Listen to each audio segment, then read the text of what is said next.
Hey guys, today I'm gonna show you how to change the upper housing. First, remove the plunger cylinder. Open the big nut with big nut wrench. Take off the sleeving lever. Clean the cement around here. Disconnect the grease oil hose. Open the 6 screws on the upper housing. Check the wiring status of gears on S-valve shaft.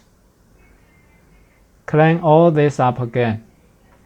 Then we can begin the assemble process. Use the hammer to punch it into position. Assemble the screws. Put back the sleeving lever. Then put back the big nut. Reassemble the plunger cylinders. Then we need to do a trial run. Then we are done here. If you like this video, subscribe to follow us. See ya.